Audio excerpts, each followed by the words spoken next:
Hello, everybody, and welcome to another podcast of Culture and Convictions. I am Iron Petrie, along with my wife, a better half, and co-host Star Petrie. Hello. And we welcome you to the table once again, where we discuss everything in the culture, from politics to religion, you name it, and everything else in between.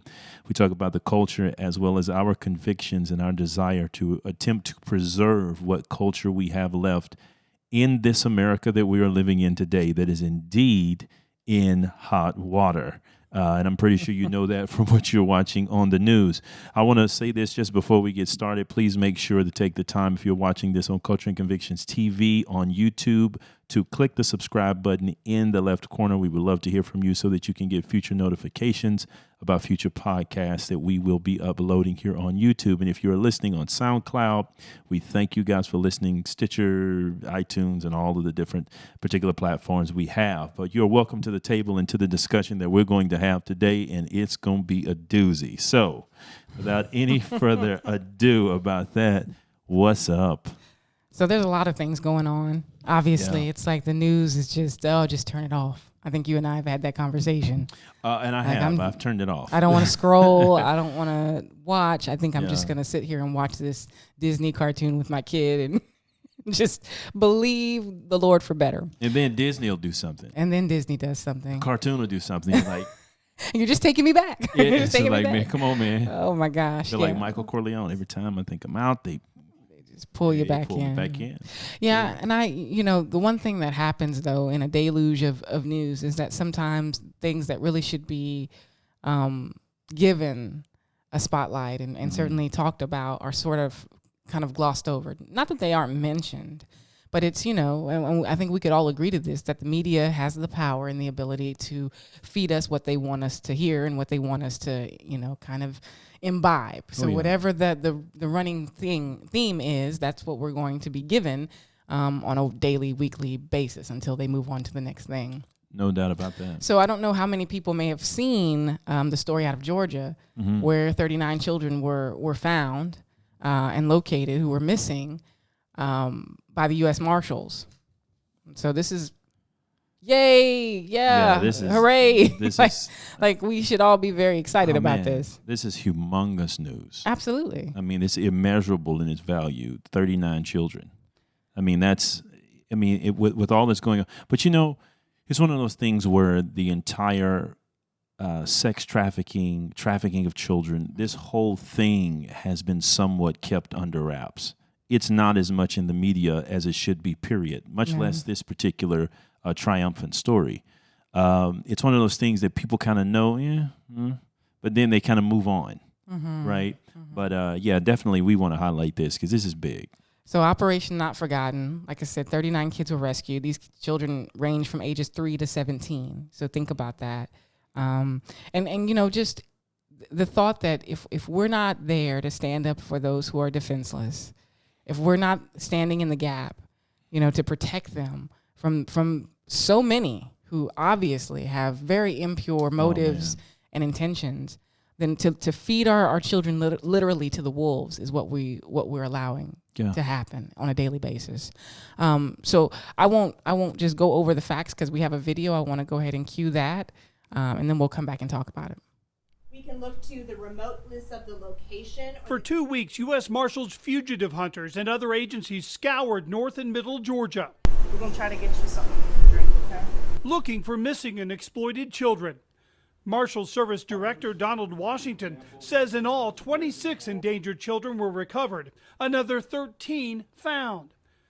Children authorities fear had already or were potential victims of sex trafficking. One missing child is worth thousands, in my mind, of fugitives that we go out and get. The operation spanned across 20 Georgia counties. Sources say children were found in Gwinnett, Fulton, Clayton, Forsyth, among other places.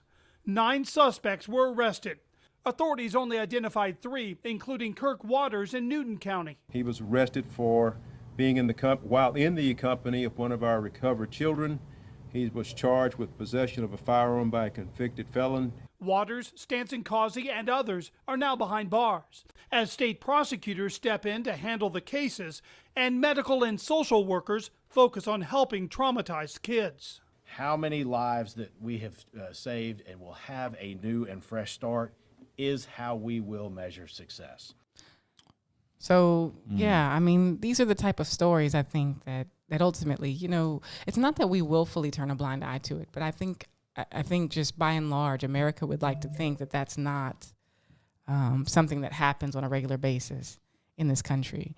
And yet every 40 seconds, based on FBI statistics, every 40 seconds, a child goes missing. Yeah. So, you know, there's a real need, I think, to turn our attention. And you know, look, I understand people are protesting for all kinds of things, but ultimately, if we don't become a nation under God who actually believes in the sanctity of life, we can expect to get more of this. See, this is just my belief. I think if you make it easy, if you think killing babies in the womb is okay, then what's molesting a child? What's kidnapping a child? What is any of that to you? Yeah. Because ultimately, killing a child is I mean, really, it's so. What is indentured servitude? What is slavery? What is sex trafficking? What is any of that in light of the fact that you want to kill babies full term? I mean, you really don't care, just whenever, however. Yeah, because you've moved the line. Absolutely. Right. You've taken the guardrails off of what is moral, what is right, what is just, and so where do you reestablish that line? The same thing goes when we were talking about marriage, and we were talking about people trying to make Christian people feel like bigots because they were saying, well, no, marriage is between one man and one woman. It's between one man and one woman. And people were saying that, and everybody was, you know, they were making all kinds of arguments that Christians were being dogmatic and bigoted and so forth and so on. But at the end of the day, the argument was simply this: if that's not the line, then what other premise do you use?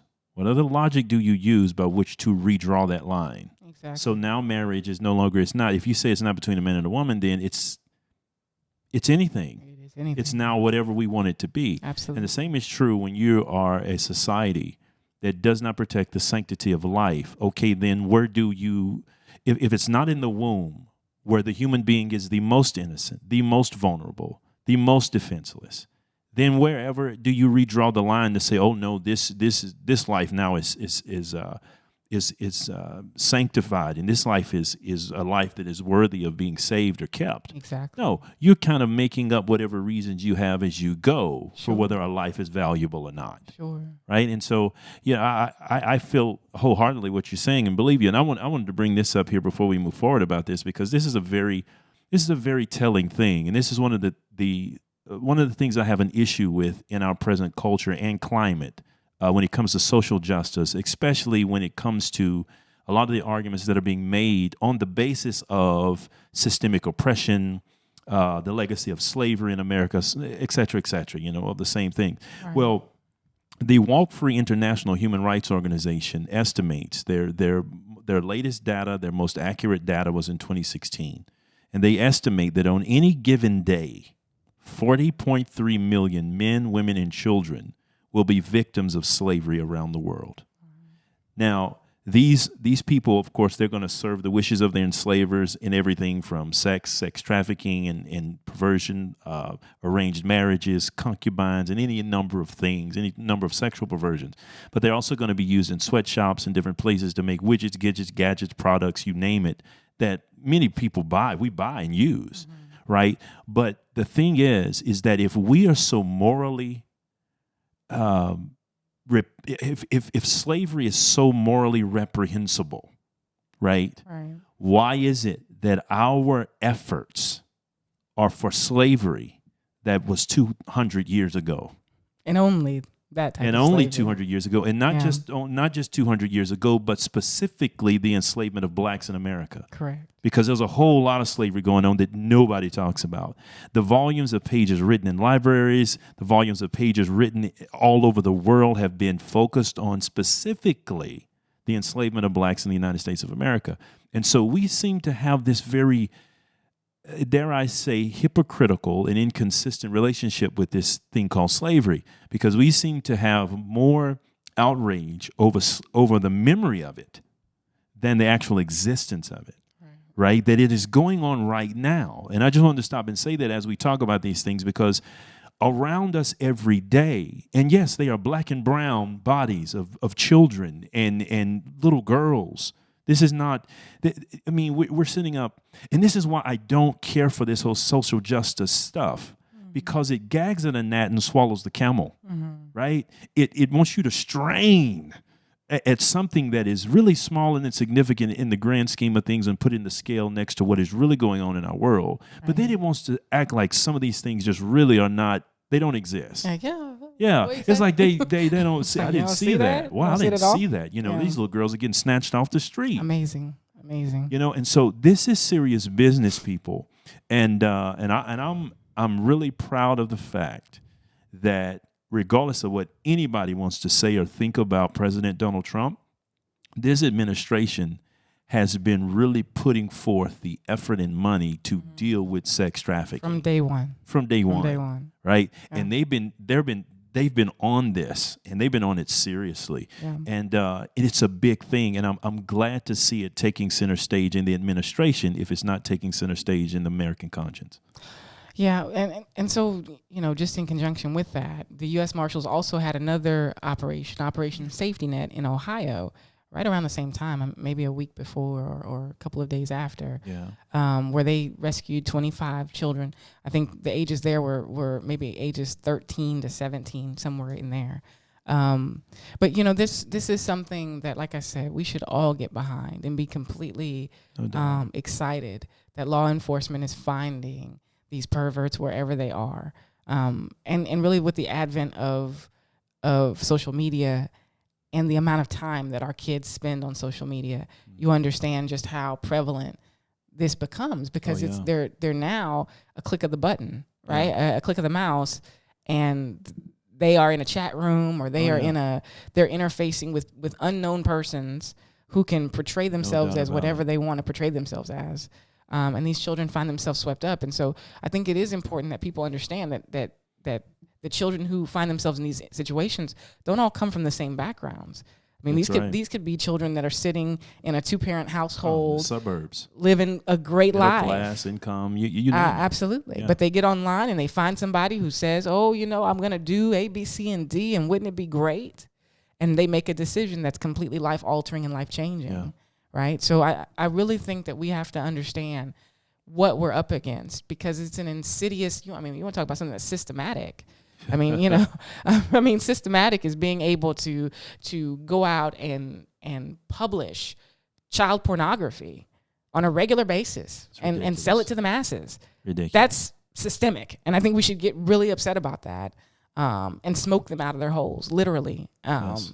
But the fact remains that just as you said, that Donald Trump and his administration have taken this issue very seriously, and you know, hats off to them, because it's certainly not something that I heard about, you know, just saying 4 or 5 years ago. Okay, I didn't hear a lot about it, and I'm sure it was going on then as well. So we certainly, like I said, we need to take an opportunity to really turn our attention. I mean, if you're gonna get angry about something, and there's plenty of things to get angry about. There's a lot you can choose. Don't get me wrong, but let's. It's a buffet. Absolutely, but let's turn our attention to those things that truly are important and critical to sustaining any civilization, and society. If we're a civilized society, then how do we treat our children that way? Man. If we're a civilized society, how do we allow people to just go out and poach our babies off the street? Yeah. I mean, no, we're not going to allow that to happen. No. And so I want to move on to another clip, and of course this is in keeping with what we're talking about with the Trump White House. They had Tim Ballard there, Operation Underground Railroad. If you're not familiar with the organization, certainly look them up. We support Please that. do. We support that organization because certainly feel very strongly about the work that they do. But Tim Ballard is there. They're having a roundtable with President Trump, and we're going to let him talk about it. Thank you so much, Mr. President. Thank you very much. I spent 12 years as a special agent, as an undercover operator, working on the southern border, working sex trafficking cases. And I can tell you, you're exactly right. One little girl I can tell you about, in fact, I introduced this little girl to Miss Trump during a private briefing. This little girl was kidnapped in Central America, 11 years old, groomed for 2 years, with the intent of getting her ready to come to America Why? Because we are the highest consuming nation of child pornography. We are the clientele that's the big money. They brought this little girl through a part of the southern border where there was no wall, easily got her to New York City, and this is hard to hear, but this is the truth, and everyone needs to hear this. This little girl, and this is very typical, raped for money every day, 30 to 40 times a day. If that's not a crisis, if that's not an emergency, I don't know what is. Now let me say this, had there been a wall, had there been a barrier, this little girl likely would have been saved because the traffickers would have been forced to take this child through the port of entry where we have amazing law enforcement. I've worked with these people. These are the best people on the planet. They can detect, they have equipment, they have trained agents. In contrast, while this was happening, I was working another case. A little boy, a Mexican boy who was kidnapped by an American trafficker by a child pornographer. He kidnapped Mexican children, brought them to San Bernardino County, where he had a makeshift studio, made child porn with these little children, 5 years old. This little boy was kidnapped in Mexicali, Mexico, where there was a wall, where there is a barrier, and so he was forced to take this little boy through the Calexico port of entry, and guess what? It worked. We captured him. We rescued the little boy, and subsequently rescued 12 other children in San Bernardino, California. The difference between those two cases is 2 + 2 = 4. The wall was the difference. The wall rescued this little boy, and the lack of a wall caused this little girl to go through a hell that is indescribable, that is not manufactured. It is a real crisis. It is a real emergency. And you have many thousands of people like this. Thousands. This is happening all the time. We work in Mexico. We have done several operations. I've just met with the Secretary of State, their equivalent, Olga Sanchez, just last month about this. We are having to do operations in Mexico, our foundation, working with law enforcement, to essentially become the wall, because there is no wall. We're forward deployed. It's like trying to catch flies with chopsticks. It works. We can make it work. But if we had a big, fly swatter, which is the wall, that'd be a lot better. Yeah. It stops it. That's great. Thank you. So Tim is talking to the president. This was a summit or a roundtable that they did back in 2019. But I do want to throw this out here. This idea that when we're thinking about issues, it would be great if we start thinking first and second and third order effects of what happens on an issue. Okay. Yes. Therefore, when I the same thing while I was listening. When I hear a wall, I don't just put up a wall and say, well, he just wants to keep, he just doesn't like people and he doesn't want to give people an opportunity. There is evil in the world, folks. God. Evil. It's like you wonder if people lock their doors at night. I know they do. I'm telling you. They talk like they don't, but I know they do. Gosh. And that's the thing. There is no, when it comes to particular issues, people fly over them. Yes. Like at 30,000 feet. Yes. And go, without recognizing that on the ground there is a reality. Absolutely. There is a daily reality. Absolutely. That a wall is serving a greater purpose than just keeping people out or in. It is also serving as a means of law enforcement or helping law enforcement. Correct. Because of the fact that there are criminal elements in the world. Absolutely. Everybody doesn't have a good heart. And here we are. I never forget what was in the Time magazine several months ago when the guy took the photograph of the little girl at the border. Yes. And set the world on fire for 24 hours because he actually edited the mother out of the photo. Correct. Who was standing right beside the child. Correct. And so everybody's, look at this, look at what this administration is doing, and they're just taking children from their parents and yada, yada, yada. And here we are with a man who has worked in sex trafficking now for many years, doing amazing work with the Underground Railroad. And here he is talking about the importance of this wall as it pertains to helping them do their job, right? And how the absence of a wall makes it much easier for these elements to do the things they want to do. Right. And so people never, like you say, there's no second stage analysis of anything. Everything is all about optics, and everything's about politics. And because they're so politicized and divided along political lines, they can't even acknowledge good. But then also think about the fact that, here we go again. Here goes America. We're out there just, trying to mess stuff up for people. No, we're out there standing in the gap for people, irrespective of if they're even American citizens. Yeah. The issue is that it is wrong. It is wrong. It is evil. It's Absolutely diabolical. wrong.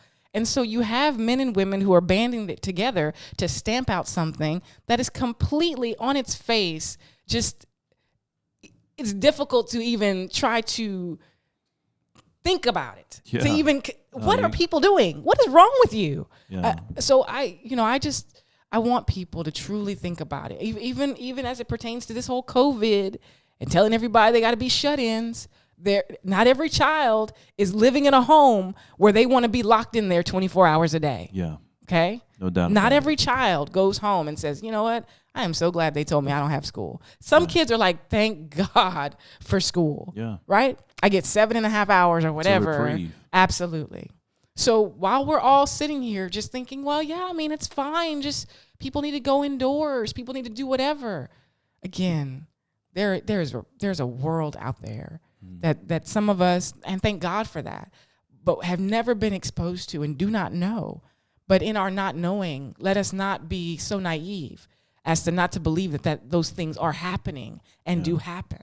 Yes. Right? And that things have to be done as a result of that. Absolutely. You know, and of all the things, like you said, that people want to indict the United States of America for, we are still the bastion of freedom in the world. Yes, we are. We're still the bastion of executing justice in many ways in the world.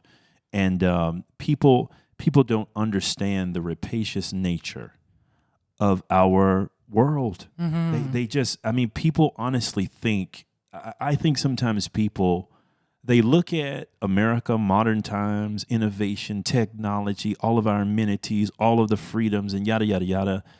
And they just go into a bubble and they think it's almost like that way in the whole world. And we think the same way, and certainly no one would do. No, there are places where sex trafficking, prostitution, child pornography, all of these things, they are not vices. They are ways of life. Absolutely. Okay? Absolutely. There are places where preying on underage children, there are people where preying on underage, it is their life. They are cases of arrested development, small, miniature human beings. But at the end of the day, it is a way of life. And if we want any type of civility in a society, if we want any type of a foundation by which to execute justice on any level, Correct. the first thing we're going to have to do is take care of the most innocent, and those are our children. And the fact, like I say, that these kinds of things have to be brought out on podcasts, by and large. They'll talk about them in the news here and there, but for the most part, mainstream media is not going to devote a 24-hour news cycle to just sit here and talk about this and really make it big. Correct. Right? And it's one of those things where it's like we've got to unplug. We've really got to unplug from a lot of the what I call distracting news, the fake news, stuff that ain't even news. It's lies. It's like we're like cats with lasers. Yeah. There goes something. What they say over there? Yeah, that's true. That's Seriously. good. I mean, That's you good, have but to we just are. get still sometimes and be like, look, I'm not going to go chase every story. But there's good work going on in the world. Absolutely. And there are good purposes. Absolutely. And things to get involved in and be a part of. And as you said, we support the Underground Railroad, and we're going to continue to support it. And I would encourage anybody, any of these integral organizations that are out there doing this work. We want to talk about slavery. It's still happening. Absolutely. And a whole lot of it. A whole lot of it. We can get involved in many ways and really protect our children. If you're a parent and you've got kids, some of these stories that they tell about these children, and you go back and look at your own, I'm telling you, I don't know how you cannot be moved to action on some level. Maybe you're not that person to be out there running with Tim Ballard. Sure. Okay. You need to be trained, you know, military. He's former military and everything. So yeah. this is serious business for him, but you can get behind them, supporting them financially, supporting them also as Christian people with prayer, because this thing needs to be uprooted in our society. And it really does. And then also let's start, really where we live, which is this, having to get rid of this secular humanist just why are we embracing that kind of ideology?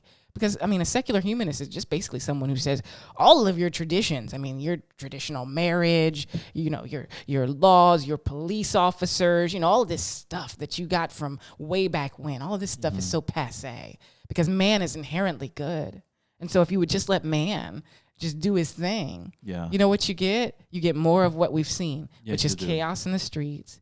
You see people being victimized for no other reason except that they have lousy leadership who will not call a spade, would rather sit there and watch their businesses burn to the ground and say, well, you know, I mean, you know, they're just peacefully protesting. That's what you get with secular humanism. Yeah. And I've heard a lot of people talk about Marxism, but not secular humanism. Yeah. But and it's what you also get is a very timid, not timid, but a very tender human being. Yes. This is what we are. Yes. That cannot cohabitate with nor tolerate an alternative viewpoint. Absolutely. So sensitive. So sensitive. Because if you deny, if you say that's wrong, you're saying I'm wrong. I'm wrong. Yeah. Exactly. And so that whole idea of secular humanism it's destructive, it's evil, and it's what we're allowing to be taught in our schools. Absolutely. It's what we're allowing to be. And I'm telling you, there are some preachers teaching and preaching it. Different iterations of it in their messages and sermons, making very me and human-centered statements. God bless you. And we're oh, man, I would pull my hair if I could get a hold of it, but I don't have enough hair. I'm serious, I don't have enough hair. But we're living in this time, man, and we've got to, as people of God, and then as people who have some decency about ourselves, we have to push back because you can't sit around. You can't sit around and just woe is me anymore. People have got to all hands on deck. All hands on deck. You're gonna have to. You got to get off your blessed assurance, and you got to start opening your mouth, and you got to start finding out where you can put your hand to the plow on your level where you are, and start to push back against some of this because it's truly gone beyond the pale. It's out of hand.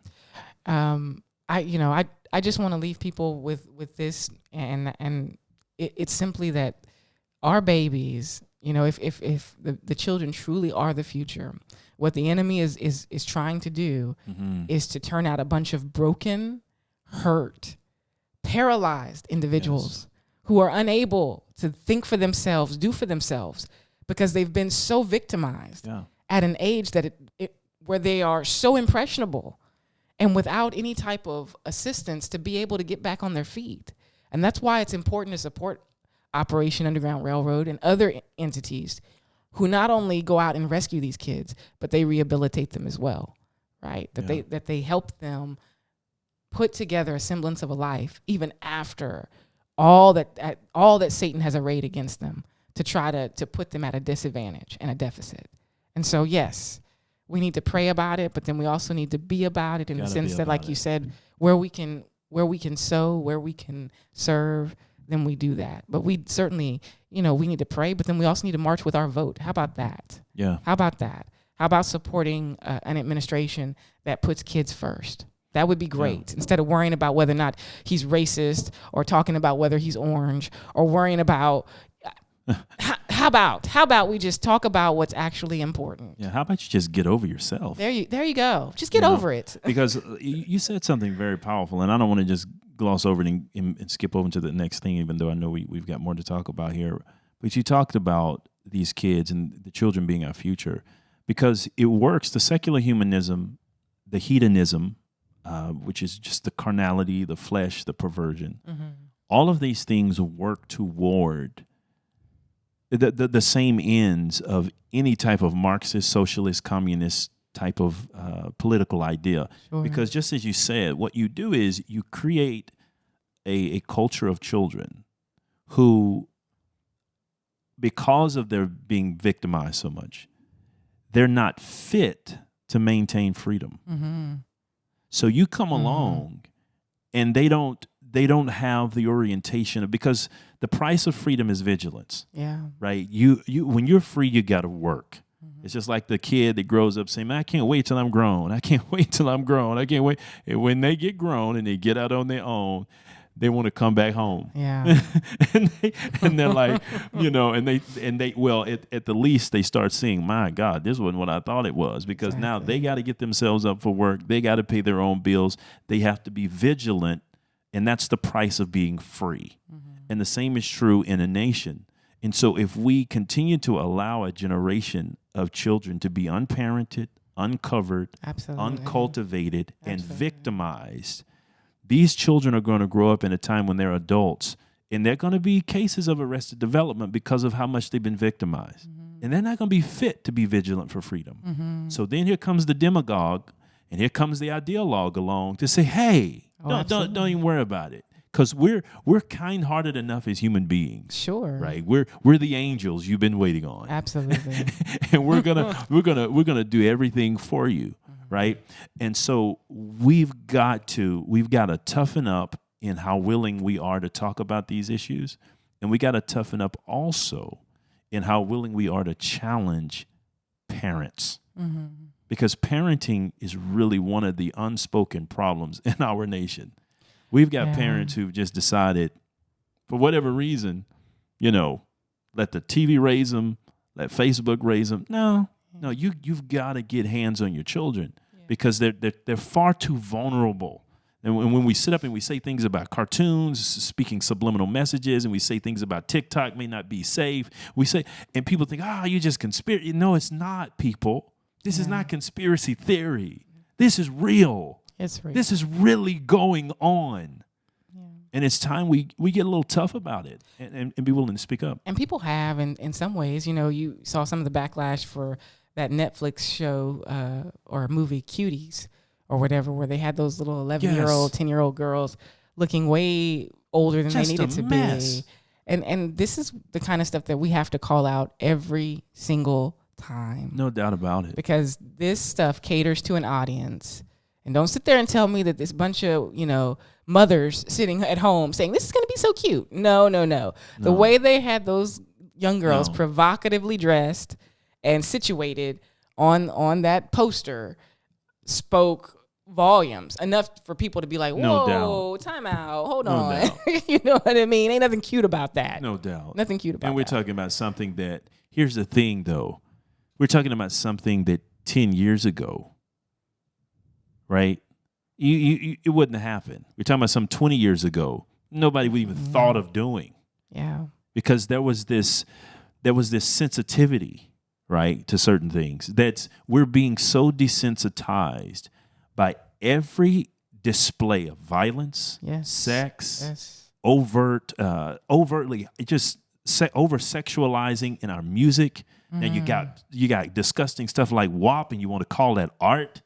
You legitimize this kind of crap, and so it desensitizes people. So little by little, people start trying stuff. Absolutely. Right? And so you end up with little 11-year-old underage girls on a cover in an advertisement for something as big as Netflix, right? That's disgusting and suggestive. Absolutely. So we just gotta wake up, and we gotta get tough. Yes. Like, we gotta be willing to talk about this stuff and not care who likes it or doesn't. We have to stand in the gap. Have to. Because if we don't, our babies, they don't know. They don't. They don't know. They have no They're clue. Impressionable. They don't know. For them, the world, they see the world, like you said, they take it as it comes. So for them, everybody's nice. Everybody's good. Everybody's, we're all just having fun, doing our thing, So yes, we got to step up. So I want to transition from that conversation, as somber and as, as difficult a conversation as that is, to the RNC, and talk about the convention. Some would consider that to be somber. Some would consider that. But certainly, like I said, it was going to be a contrast, and I was curious to see what the RNC was going to do. Yeah. And I just want to say hats off to you for providing live audiences. Yeah. I think that was wonderful, and certainly a breath of fresh air compared to the COVID. compared to the empty rooms that they surveyed during the DNC. I'm just saying, that just spoke volumes. Like, you got to have a life. You're there to you gotta have talk it. You about gotta have people. But everybody was like, COVID. Oh, Lord. Got the people. Look at all those people with no masks. Oh, goodness. COVID. What did the CDC tell us? How many people have died from Oh, yeah. The COVID? CDC comes out and says, CDC, new news. You can Google this. You can find it now. It's everywhere. only 6% of the deaths of COVID were actually COVID alone. Only 6%, right? Wow. Most of them, the overwhelming majority of the deaths related to COVID-19 were with people who had 2 to 3 comorbidities that were fairly significant in their severity, and the overwhelming majority were the elderly. All right. 6% of COVID alone. So that's roughly around maybe 9,000 people or something or other. I think it was somewhere in there. Yeah. Well, it was just COVID by itself. And so, at the end of the day, all of this talk about COVID just needs to they need to just get honest about it anyway, because right now people in the street, and they've been in the street for Every months. day. They're out there every day. I mean, to commemorate the March on Washington, there were just tens of thousands of people A sea of people on the Washington Mall, and everybody didn't have a mask. No, everybody didn't have a mask. They were in the streets, and everybody's not wearing a mask protesting. I mean, we just need to get honest. We just need to come out and tell people, look, we pulled a fast one. and we did some things. We overreached. The government was extremely just out of bounds. More than that, we blew up the economy because we Yes. understood that if we didn't blow up the economy, there was no way that the Democrats had any chance You're kidding me. whatsoever. Are you saying this of was co- political? of contending for the presidency. Period. This was None. politics. None. Is that what you're saying? I'm saying everything. The whole mean, if you're world saying it, is say it. full of politics, and it is politics. No doubt about it. Yeah. I mean, I agree. I mean, I concur. I certainly my empathy to those who lost loved ones. I mean, it's an unfortunate thing, but I think again these second and third order effects that we have to think about. That people are losing their livelihoods. Yes. That people are now having to think about what am I going to do now? What am I going to do to support my family? Where can we go? What can we do? There's an entire undue burden that's placed on society because no people doubt want to about play it. games for power. Just like he says, nearly everybody can stand adversity, but Yeah. it's what people do with power. Tells you everything about It tells them what they will do to keep it, what they'll do to get it back, what they'll do to. I mean, it's unfortunate. Like I said, I don't get on the soapbox about that. No, but you're right. You're absolutely right about it. And so the RNC came out in contrast with the live audiences. The people were there. Yeah. And they came out, and the RNC, they had some excitement about them. Now, I will say this. Look, and I'm not trying to be partisan. I'm not trying to be overly political. I'm just being a casual observer. I'm a person who's watching. I'm people watching. I'm party watching. I'm convention watching. The DNC was boring. Say it ain't so. It was drab. It just lacked a lot of energy. There was no zing or no pep. No, it didn't. It didn't have any zing or pep. Now, the RNC, the speakers, the format, the people, they came out like they were glad to be there, and they had something to say. You know what I'm saying? It's one thing when you listen to certain people, you can listen to people and tell when they really have something to say and they want to say it. And then there are people who are just saying something in hopes of convincing you of believing there's more there. You know what I mean? Right. And I'm sorry, that's just my basic observation. And I think anybody who's honest would say the same thing, because the social distancing, the way the people were set out, the different things that they in empty rooms, it was just really, it really wasn't. It didn't connect. It wasn't at all. relatable. Yeah, I don't think it was No. relatable at all. No. And when you're turning on your television, you can say what you want to about being responsible in social distancing, but when you're turning on your television, seeing people looting and rioting in the streets, when you're turning on your television and seeing people gathering and different things, at the end of the day, you can say what you want, but evidently, crowd is not necessarily being this explosive transmitter as we want to make it out to be. And if it is, then evidently people are like, well, I'll take the risk. Yeah, yeah. And no big deal to them, right? And given what the CDC just said, evidently COVID must not be as lethal by itself. Sure. Right? Right. As people thought it was, and as we were led to believe it was, given all of the actions taken by government. And so... But ultimately, if you're serving as the president of the United States, I need to know that you're okay to be in front of people, give your speeches, come out of the basement, actually deliver it to real human beings, to see their faces when they're like, I don't understand that point, and still be able to make it through that particular address. And the fact that you haven't done that, I think it speaks volumes. And I it's not about being partisan. No, it's just there's just right and wrong. I'm sorry, y'all. That's just right and wrong. It's just obvious. Okay, and there's one side that stands for a lot of wrong, and there's one side that might not do everything right, but that's because we're human. We can say that about both sides, but is trying to head in the right direction. Yeah. But overall, just by and large, when you sat down, like you said, and watched the RNC, it was a completely different vibe. It wasn't that America was, just a terrible nation. It wasn't just that, oh my goodness, I mean, how are we going to survive another 4 years?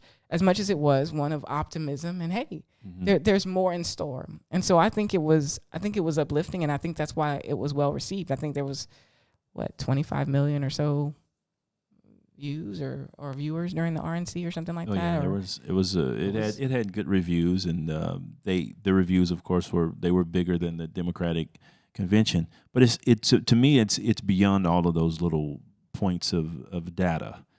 It's just all about the fact that when you listen to one, you feel like the Republican Party were talking to the American people, whereas the DNC felt like they were talking to highly specific groups. Like they can never seem to escape identity politics. They can never get out of that pigeonhole. Yeah. And it's been a real interesting thing to watch, man, because I've been watching both sides, because this has been really interesting to see. I want to correct real quick, though. I think they had 25 million more people watching the RNC. 25 million more. Yeah. I think it was, yeah. Yeah, they had more views, and actually I think they raised more money as well. Or it was more money came in as a result of it. But at the end of the day, that's all politics, and I'm just, as a citizen, looking at it. Yeah. One of them just didn't land. It didn't land. It didn't land, and I'm honest enough to I would tell you if it did, but it did not land, and it was not very good. And I just think, man, I don't know where people are now, and then. Well, let's let people hear, some of what was said. Fellow Americans, tonight, with a heart full of gratitude and boundless optimism, I profoundly accept this nomination for President of the United States.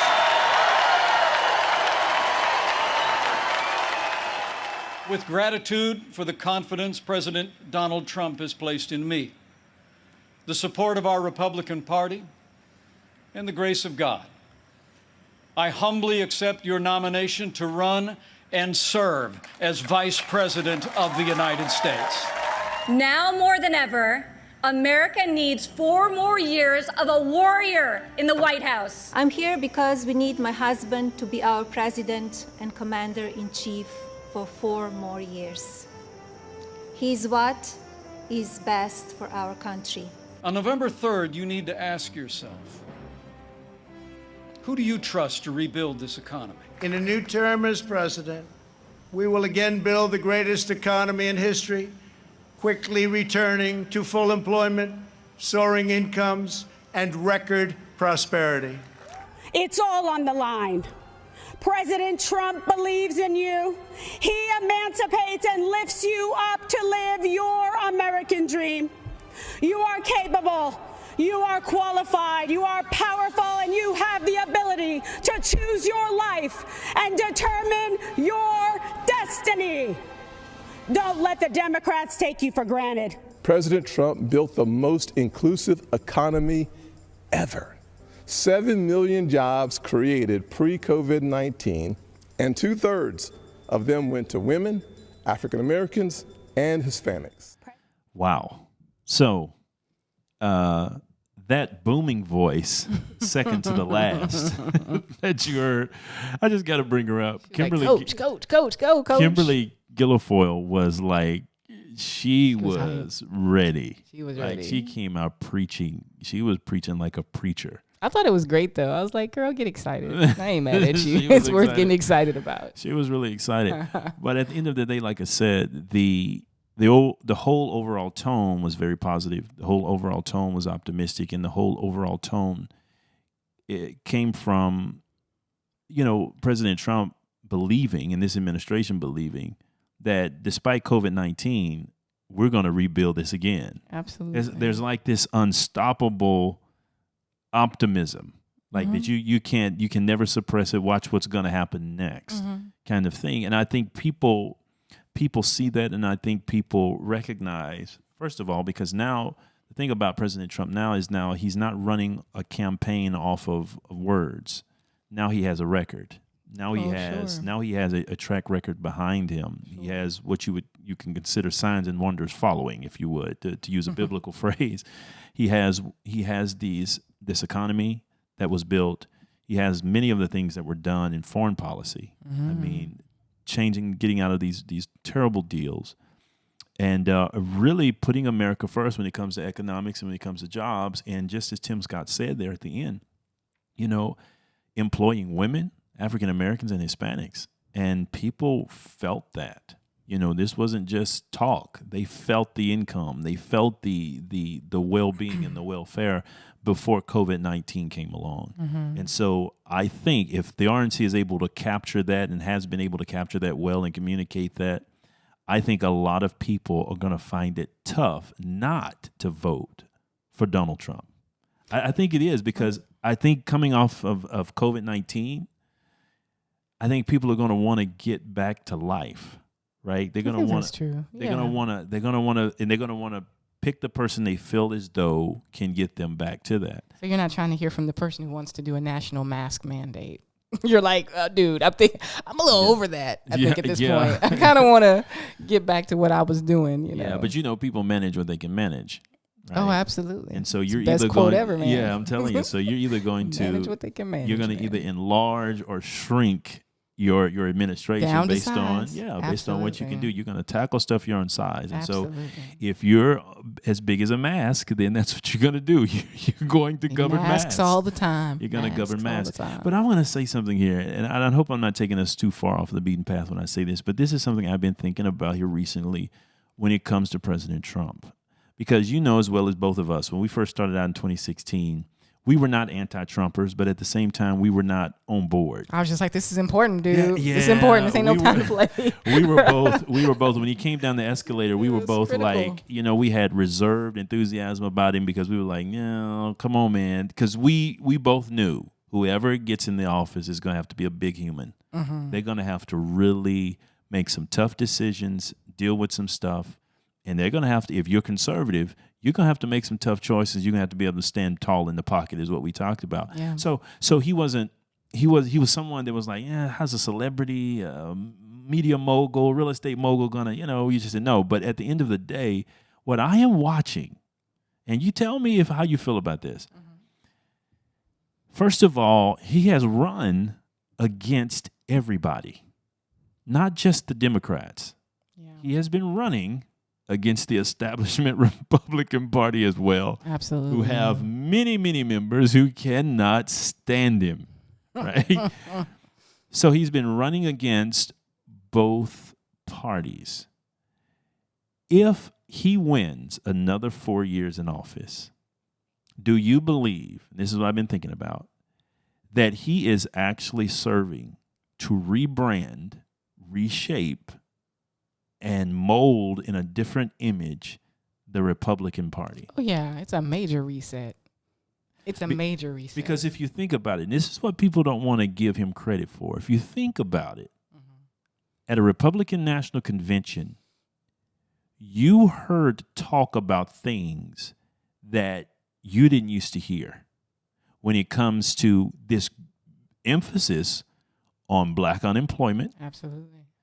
When it comes to this emphasis on these opportunity zones and making investments in inner cities, You hear this talk about charter schools, which are predominantly those schools that have been successful in educating inner city kids when they couldn't be educated by the public school system, so to speak. Right. They've had a lot of success in those areas. Not every charter school is successful, but the charter schools have really been doing a great job with the uneducatable, if you would, to make up a word, kids that they're having troubles with.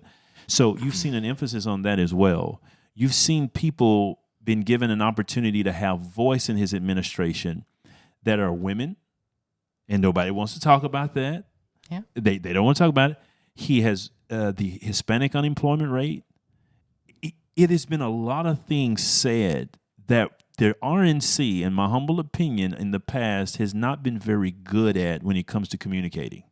I've always felt like conservative values were the best for the country for everybody. Sure. But the RNC never did a good job of communicating how beneficial those conservative values are. They got boxed in by identity politics. Yes. Like, I can't come out. I'm on the ropes. Yeah.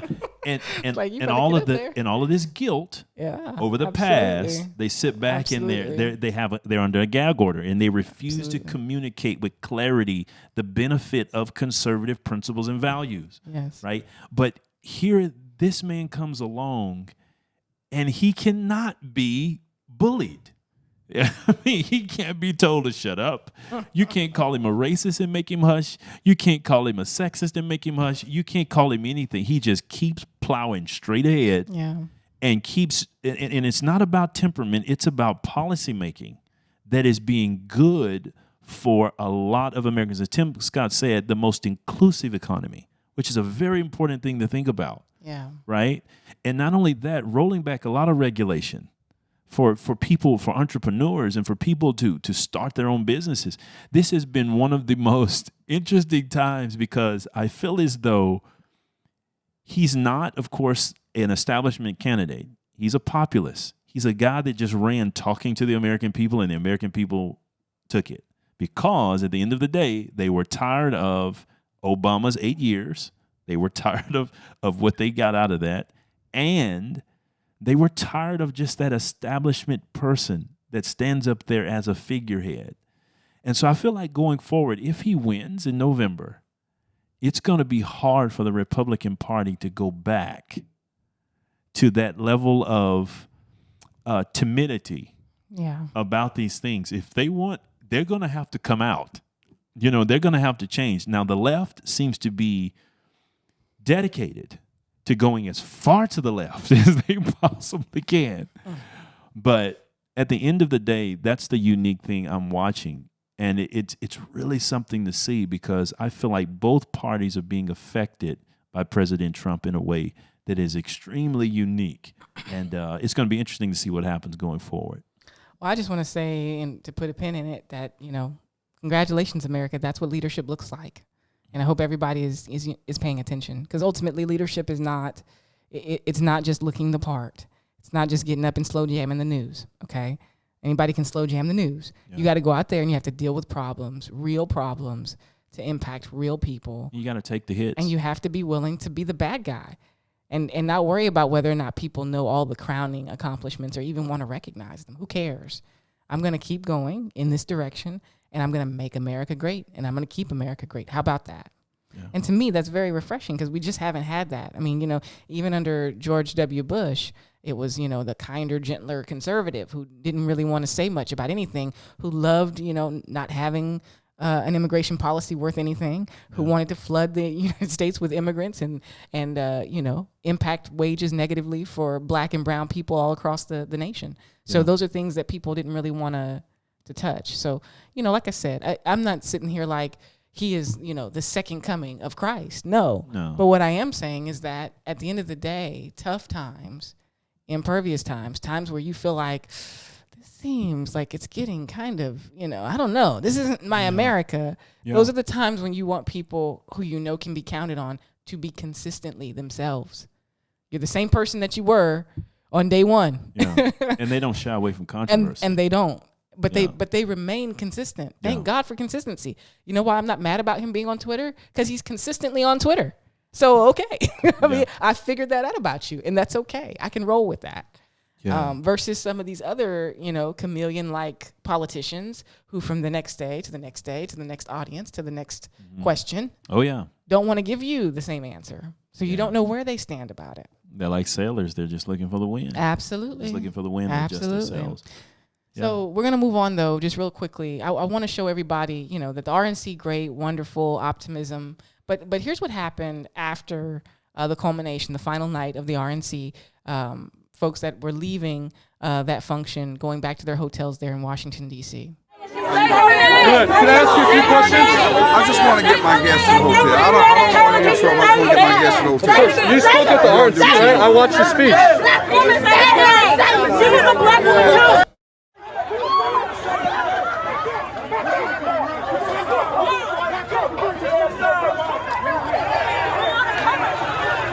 You can tell that man behind the mask is Rand Paul. A bunch of protesters descending on the Kentucky senator and his wife Kelly as they left the president's RNC speech from the White House. Actually, it was a longer trip than that. He joins us right now for his first live interview since that confrontation. Senator, good morning. That looked scary. Yeah, my wife and I, it was horrific. We had two women with us who were friends of ours. We had looked out, we came out of the speech at the White House. We looked into the street. Our hotel was only right across the street from the White House, but we couldn't go because the mob was already chasing people down that chose to go out that exit. So the Secret Service says, get on a bus and ride to the Trump Hotel. So we got on a bus. It took 45 minutes to get through all the mobs. We get there safely, and then we say we'll get an Uber to go all the way back where we came from, and we wanted to be dropped off at the hotel. But as we got close to it, the streets were blocked and no one would let us through. And what happened is there was 2 blocks, and I regret that I made this decision, but I said we're going to walk the 2 blocks. We walked 1 block, but as we walked 1 block, we could see some police in the distance, but we also saw a mob of about 30 people marching and yelling. They all of a sudden saw me right as we got to the policeman, fortunately, or I don't think we'd have survived. We got to the policeman, and the policeman I don't think recognized me, and as they came closer, they were shouting my name, and the crowd doubled to 60, and then it doubled again to 120. And as they were surrounding us, and it got closer and closer, and everybody kept pushing back, the policemen were forming a barricade with their bodies. I whispered to the policeman, they know who I am. You've got to get reinforcements. It's going to get worse. He called for reinforcements, but we didn't get any reinforcements. We waited, but the crowd was getting bigger and bigger and pushing in. They were yelling threats. They were trying to push the police over to get to me. They were grabbing at us. And it got worse and worse and worse. And then finally we decided to make a move. I said, we've got to move. If there's not going to be reinforcements, we have to try to get to the hotel, which was another block. And they were shouting threats, to us, to kill us, to hurt us. But they're also shouting, say her name, Breonna Taylor. And it's like, you couldn't reason with this mob, but I'm actually the author of the Breonna Taylor law to end no-knock raids. So the irony is lost on these idiots that they're trying to kill the person who's actually trying to get rid of no-knock raids. And they were shouting and screaming and just, these people were unhinged, but I can't. So the first clip that we saw was Vernon Jones and a guest of his coming out of the RNC. Yeah. And so you've got all these folks yelling, screaming, say her name, you're a Trump supporter. And the question is, when did being a Trump supporter become a crime? Is that now, is there a public, y'all gonna put us in stocks, or what are we gonna, what's happening now? Because you simply disagree on policies or on your particular person, right? They don't even disagree on policy. They probably don't even know what policies are. That's true. That's true. Evidenced by the fact that in the subsequent video, it's Rand Paul. And they're saying the same thing to Rand Paul, say her name. And they're talking about Breonna Taylor. And the bitter irony is that this is the man that has put forth legislation in honor of what happened to Breonna Taylor, right? Concerning the no-knock warrants. Right, and so they're screaming at this man, talking about say her name as though he doesn't know her, but really it's proving that they don't know him or her at all. They don't know anything about that case. They don't know at all. They don't know anything about the case. They don't know anything about what is being done as a result. And that's why I say it's not policy differences with these people. These people probably don't even know a lot about policy. These people many of them are paid. Yeah. Many of them are put up to create as much damage and consternation as possible. Absolutely. To achieve a political end. And also, think it not strange that this is all about intimidation. And it's not so much about intimidating the people who are in the middle of that fracas. I mean, Vernon Jones or Rand Paul, they might not necessarily be impacted in that way to be intimidated, but it is for the everyday citizen to watch that and say, I think I'll just be quiet. Yeah, I won't say anything because I don't want that to happen. And it's also to try and use that intimidation as a tool to carry over into Election Day. Oh, absolutely. Because no doubt people are thinking, well, how are these fools going to act when we go to the polls? Absolutely. And so really it's being used as a means to scare people away from voting the way they don't want them to vote. Mm-hmm. And that's the whole thing. Yes. And my thing is, anybody, any party that will sit back and allow such a thing, such an uncivilized display against fellow compatriots that are involved in politics just like you, right? Because you didn't get that coming out of the DNC. No people doing all of that stuff. No, we let y'all watch those fireworks in peace. Yeah, you did. Y'all just stared up at the sky. You did what you did. You did what you did. But the fact that they would sit back and not denounce these types of things and really come out strong to stop this kind of foolishness, it shows you just how desperate they are on that side because there's nothing there, right? There's nothing there by which to vote for. So we're going to try to scare people from voting the other way, right? Yeah, but that's also the beauty of voting in person. Like I said, that's why this mail-in ballot stuff is just a scheme. Yeah. Okay, because when you go in the ballot booth and you do it by yourself, you don't have to tell nobody who you marked on that form. No, you don't. You go in there, you mind your business, you put it in the box, and you walk out. That's it. Okay, but when I do that mail-in ballot thing, who's to say who knows who's rifling through my mail? I mean, I'm just being honest. Oh, it's the truth. Who's to say? It's the truth. So there really is a need for people, like I said, to look this straight into the face and just be like, doggone it, I'm not gonna let that foolishness move me one iota. Yeah. Because people are they're only that crazy because they feel emboldened.